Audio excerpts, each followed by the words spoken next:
left outside at my sister's wedding until a stranger held my hand. Have you ever stood just a few feet away from the people you love and realized you don't belong there?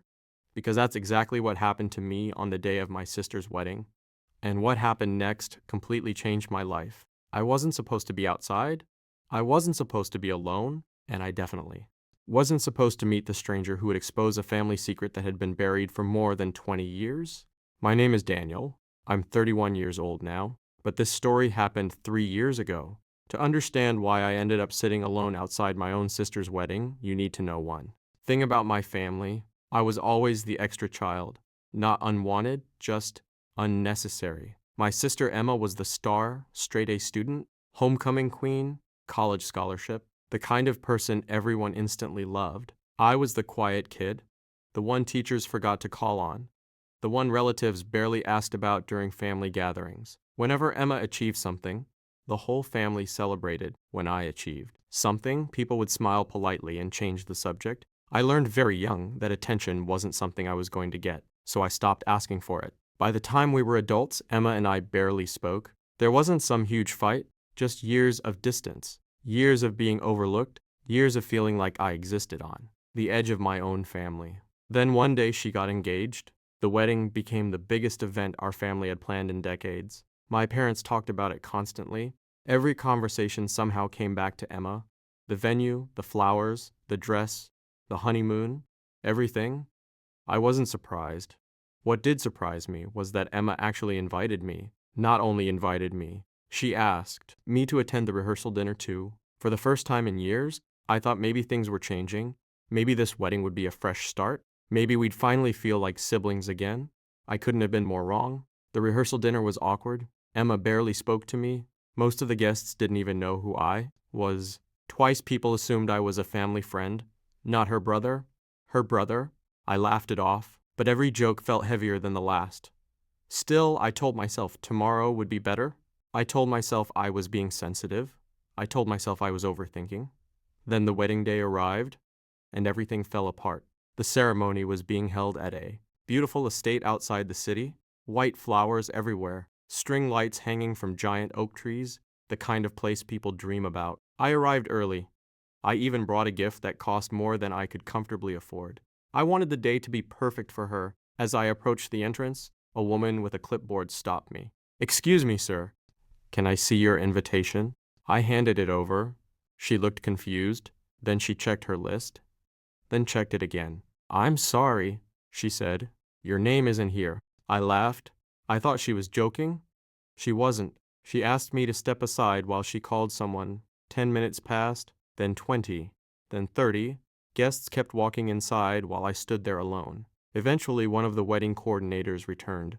Her expression looked uncomfortable. "I'm very sorry, but we've been told you're not on the approved guest list." I stared at her. "What are you talking about? I'm the bride's brother." The woman looked genuinely embarrassed, but she repeated the same thing. I wasn't allowed inside. My heart started racing. I called Emma. No answer. I called my mother. Straight to voicemail. I texted both of them. Nothing.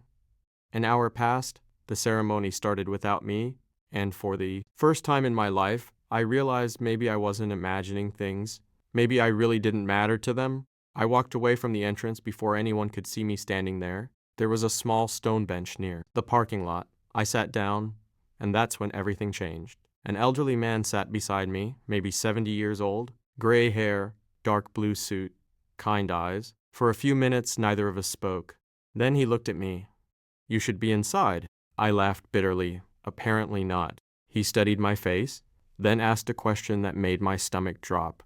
"You're Daniel, aren't you?" I froze. I'd never seen him before. "How do you know my name?" The man suddenly looked nervous. Very nervous. Like he'd made a mistake. For a moment I thought he might leave. Instead, he sighed heavily. Then he said 6 words that changed everything. "I've been looking for you." Every alarm bell in my head went off. "What are you talking about?" The man's hands were shaking now. He looked toward the wedding venue, then back at me. "Your mother told me never to contact you." I felt my pulse pounding. What does my mother have to do with this? The old man swallowed hard. Then he reached into his jacket pocket and pulled out a photograph. A very old photograph. The second I saw it, The air left my lungs. Because the little boy in the picture was me, maybe 3 years old, standing beside my mother, and beside this man. His arm was around both of us, like a family. "What is this?" I whispered. The old man's eyes filled with tears. "I'm your father, Daniel." The world stopped. I couldn't breathe, couldn't think, couldn't process what I just heard. My father died when I was 4. That's what I'd been told my entire life? The man slowly shook his head. No. The truth hit even harder. He didn't die. He left. Except that wasn't true either. The old man spent the next hour telling me a story I'd never heard before. A story my mother had hidden for decades. My parents had divorced when I was very young. The separation was ugly, painful, bitter. My mother received full custody. Eventually, she remarried. Emma's biological father adopted me. And somewhere along the way, the story changed. My real father became the villain. Then he became a ghost. Then he became someone who supposedly died. The old man showed me letters, court documents, birthday cards he'd sent. Every year, most had never been opened. My mother had hidden everything, every attempt he'd made to stay in my life. Gone.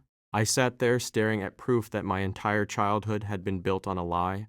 Then came the question that hurt most. Why today? The old man smiled sadly.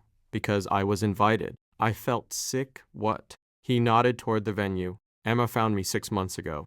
My heart nearly stopped. Emma knew. She knew everything.